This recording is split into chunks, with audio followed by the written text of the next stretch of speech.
You probably believe a very common myth. Most people do, yeah. You probably think that if a government makes a life-saving medical treatment 100% free, health inequality will just, vanish overnight. Right. It feels like basic common sense. But the brutal truth, it usually does the exact opposite. Exactly. Free policies often become these exclusive, fast-track VIP perks for the wealthy. And the poorest people, the ones who actually need it, they get left completely out in the cold. It's probably the ultimate paradox in public health. Removing the price tag does not remove the problem. So today, we're taking a deep dive into an extraordinary natural experiment. We've got this landmark paper by economists Thomas E. Bochmüller and Leontine Goldzal. Right. And they looked at France's breast cancer screening program. It is a massive, absolutely fascinating data set. It really is. We are going to explore how one country engineered a policy that completely shattered the class divide. And we'll uncover why just making something free isn't nearly enough. We'll see why the youngest people resisted the help the most. Right.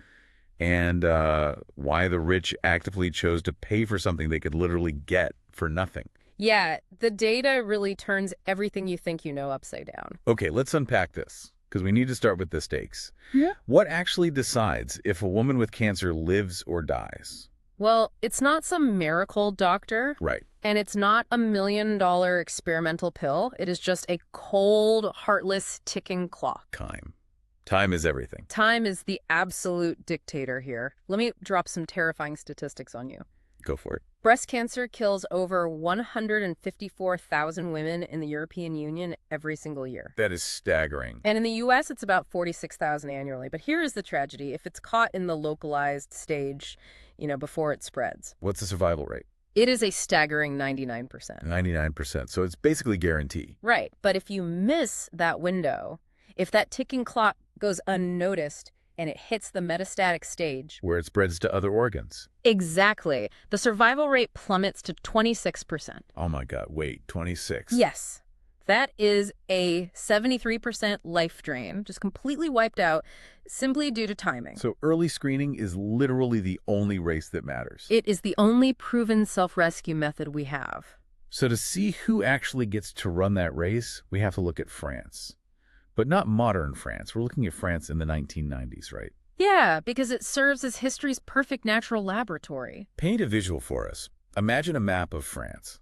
Okay, so France is divided into departments, like provinces or counties, and back then, 32 specific departments decided to just create their own local, completely free screening programs. Just 32 of them. Right. And the rest of the country, the other 60-plus departments, they did absolutely nothing. Nothing at all. They just stuck to the old system. Exactly. The old high-friction system where you had to get a prescription, find a clinic, pay out of pocket, and wait for reimbursement. Which is insane to think about. I mean, France is this highly centralized, welfare-heavy country. How do they let next-door neighbors have totally different survival odds? It's ethically terrifying, right? You effectively had a postcode lottery for cancer survival? Literally, depending on your zip code. Yeah. But for an economist, this zero-interference Twin City setup, it is a goldmine. Because it's a giant, high-stakes A/B test on human lives. Exactly. It allows us to strip away all the cultural noise and just look at the raw truth of human behavior. So let's look at that raw truth. Before the national policy dropped in 2004, how wide do you think the survival gap was between the rich and the poor? You'd probably think maybe it was a minor dip. Right, maybe a few percentage points. No, it wasn't a dip. It was a gaping abyss. Hit us with the numbers. Let's talk about the income divide first. Okay, the top 20% of earners, the wealthiest women, had a screening rate of 66.7%. Okay, so about two-thirds of them were getting screened. Right. Now look at the bottom 20%, the poorest women. What was their rate? A dismal 33.6%. Wait, what? That's literally half? Yeah, the rich were screening at nearly double the rate of the poor. It's a 1.99 times gap. That's a slap in the face. And education was just as bad. University-educated women were screening at 1.79 times the rate of women with only a primary school education. So your health, your ability to literally survive a deadly disease, was entirely dependent on your wallet and your diploma. Entirely. That is the hidden, agonizing pain of public health right there. But why? I mean, France has public insurance. Why was the gap so massive? Well, what's fascinating here is the underlying mechanism. It wasn't just about affording the test. Right, because they could eventually get reimbursed. Exactly. It was about health literacy. It's about navigating this complex, bureaucratic medical system. Which is exhausting. Totally. Yeah. And it's about having the social bandwidth to even care about preventative health. If you're working 2 jobs and stressed about rent, you don't have the mental energy to orchestrate a complicated medical appointment for a disease you don't even have symptoms for yet. Prevention is a luxury. It really is. Okay, so then 2004 happens. France looks at this abyss and basically declares war on inequality. They did. They rolled out a massive mandatory national blueprint. They targeted all women aged 50 to 74. Right. And they offered a free screening every 2 years. But wait, how do we know this new policy actually worked? What do you mean? Well, if screening rates go up in 2004, couldn't a skeptic just say, hey, maybe women globally just got more health conscious that year because of the internet? Oh, right. The causation question. This is where economists use their microscope. Which is what, exactly? It's a method called difference in differences. Okay, let's translate that out of academic jargon. Think of it like this. You don't just look at the 50 to 74-year-olds who got the free policy. Okay, who else do you look at? You look at the 35 to 49-year-olds, and the women, 75 and older, the groups who were excluded from the new policy. I see. They're the control group. Exactly. If this was just a global cultural shift, everyone's screening rates would naturally rise together. But if the policy is the only trigger, then the non-target ages shouldn't move an inch. So what does the data show? It is ironclad proof. Between 2000 and 2002, the trend lines for everyone were dead flat. Cruising at the same speed. Right. Then 2004 hits, the target group's numbers absolutely skyrocket. And the control group. Perfectly flat, they didn't budge. Wow. So the causation is undeniably locked in. The policy did this. 100%. Which brings up a really counterintuitive point. Yeah. You might think local, community-driven programs are best. We always hear about grassroots solutions, right? Yeah, we love the idea of local control. But the data says you are dead wrong. Local pilots were basically a Band-Aid. National unification was an earthquake. It's true. Those early 32 local pilot programs, the ones from the 90s. Yeah. How do they do? They only bumped screening rates by a measly 6 percentage points. Just 6 points. Yeah, it was about a 14% increase. It left massive populations completely untouched. The class divide easily survived those local efforts. But when the national policy dropped in 2004? The effect didn't just increase, it exploded. How much? In the areas that had never had a local program, screening rates skyrocketed by 12.2 percentage points. Wait, that's double the impact. It's a 32% massive leap. So what does this all mean? It means fragmented, piecemeal healthcare fails. Centralized, unified force completely crushes scattered local efforts. When you want to move the needle on a population level, you need the full weight of the state. Okay, but let's talk about age, because this part blew my mind. The age paradox. Right. Common sense tells you that 50-year-old women, the youngest, most energetic of the target group, would be the first in line to grab this new free health perk. It totally makes sense. They're tech-savvy, they're working, they're active. But common sense is wrong again.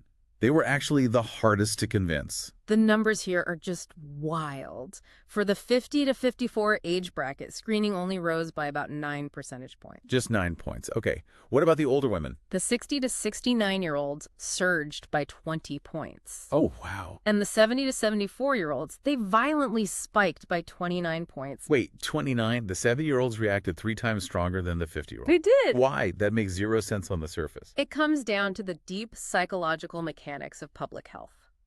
We have to look at this idea of regularity. Regularity. Okay, explain that. Well, the true battle isn't getting someone to try a test once out of fear. I mean, the metric for women who had ever been screened in their lives only went up by 3 to 4 points. Almost everyone had done it at least once. Right. The real battle is habit. It's getting them back every 2 years. And the government basically forced that habit. Exactly. By mailing a personalized, free invitation letter every 2 years. The government wasn't just offering a service, they were acting as a strict, relentless medical calendar. A national personal assistant. But why did the older women crave that so much more? Because historically, older women fall through the cracks of the medical system.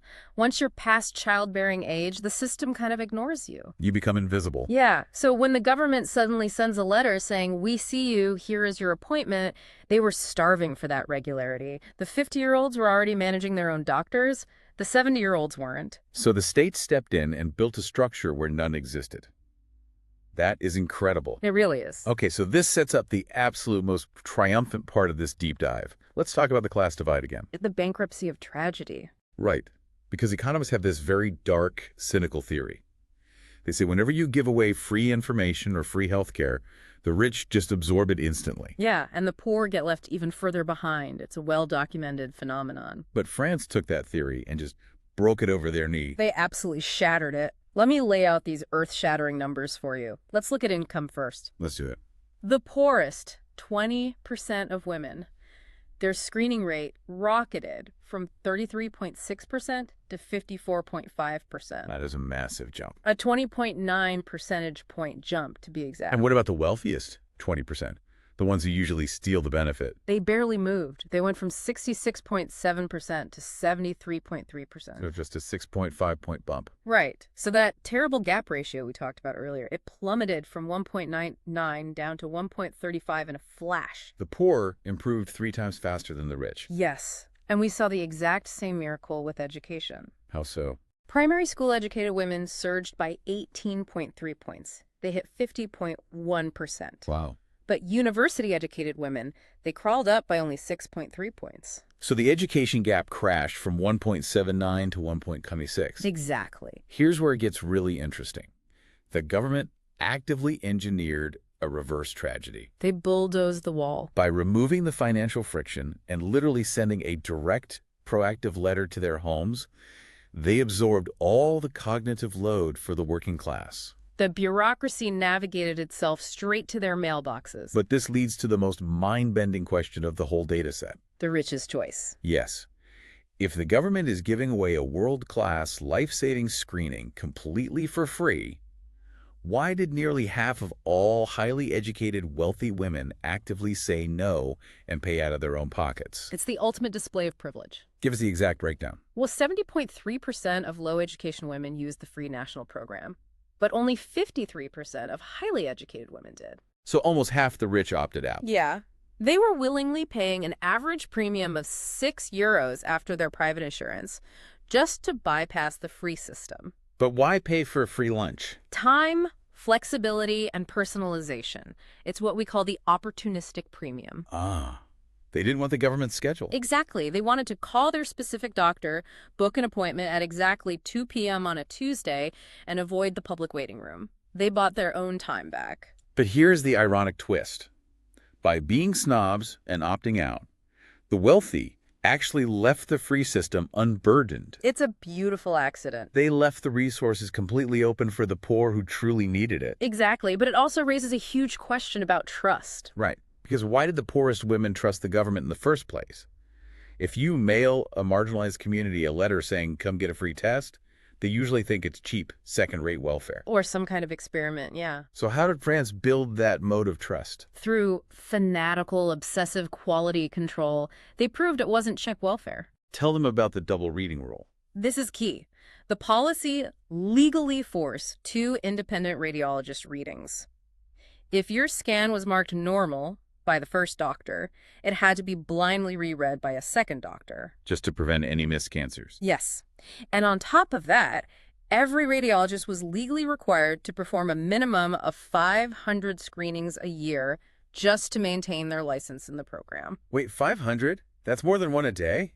They demanded absolute specialists. This extreme quality control completely eradicated that free means bad, psychological fear. The poor knew they were getting a Rolls-Royce service. Exactly. It wasn't charity, it was equity. Now let's talk about the temperature of this policy, what we call the life spillover. Oh, this data point always makes me smile. Because the free policy strictly cuts you off the second you turn 75. Right, you age out. The letters stop. So did 75-year-old women just fall off a medical cliff? You'd think so, right? But no, the policy created a phantom safety net. What does the data say? Well, the 75 to 76-year-old women who literally just lost their free eligibility, still saw their screening rates spike by 25 points compared to before the policy. They kept going. Yes, even the 77 to 79-year-olds went up by 13 points. They had to go back to the old annoying system, pay up front, and they still did it. Because the momentum of that 2-year habit was so strong, it carried them through their later years without the government even paying for it anymore. The policy didn't just buy a test. It bought a lifelong behavior change. It cast light into shadows it wasn't even designed to reach. That is the ultimate power of behavioral design. But wait. We have to address the shadows under the sun. The gray cost. Yeah. Is testing everybody. Yeah. All the time. Always a perfect miracle. Every coin has a dark side. What is the terrible, invisible cost of a high screening rate? It introduces the painful medical ethics nightmare of overdiagnosis. Explain overdiagnosis, because to most people, finding cancer early sounds like an absolute win. Okay, imagine you cast a massive, super fine net into the ocean. You are definitely going to catch the sharks, the aggressive, lethal cancers that will kill a woman. You save her life. That's the goal. But because your net is so fine, you also haul up thousands of tiny, microscopic minnows. Anomalies. Exactly. Tiny, slow-growing anomalies that technically fit the biological definition of cancer, but would never actually grow fast enough to kill the woman. She could live to be 90 and never know it was there. But because you found it. You have to act on it. You put this perfectly healthy woman through the agonizing psychological terror of a cancer diagnosis. The biopsies. The unnecessary surgeries, the radiation. You ruin her life with over-medicalization to cure a disease that was never going to harm her. That is a heavy, heavy emotional weight. It's the ultimate puzzle. The French model is incredible centralized finance, universal access, but finding the golden ratio between saving a life and ruining a life with overtreatment, it's agonizing. Every slight adjustment to the policy trades one human tragedy for another. Yes, it's a razor's edge. So as we wrap up this deep dive, let's look at the unfinished loop. The big takeaway. Yeah. Health is not just a biological reality. It is a sociological construct. France proved that with aggressive, high-quality, zero-friction systemic design, we can actually erase the fatal divides between the rich and the poor. It just takes uncompromising commitment from the state. Exactly. So for you listening right now, whether you are building a product, managing a team, or voting on policy, remember that free means nothing if it lacks quality, trust, and proactive outreach. You can't just build a bridge and expect exhausted people to cross it. You have to send them a map and guarantee the bridge won't collapse. Absolutely. We want to end on a lingering, mind-bending thought for you to chew on today. This is the real question. If a simple, highly regulated mix of a postage stamp, zero copays, and mandatory double checks can literally rewrite the survival rates of the working class. And completely melt a generational class divide. What other deeply ingrained, supposedly unfixable social inequalities in our world are actually just waiting for the right behavioral blueprint? It makes you wonder. If we can engineer a system that overrides class divides for cancer, why do we accept failure anywhere else?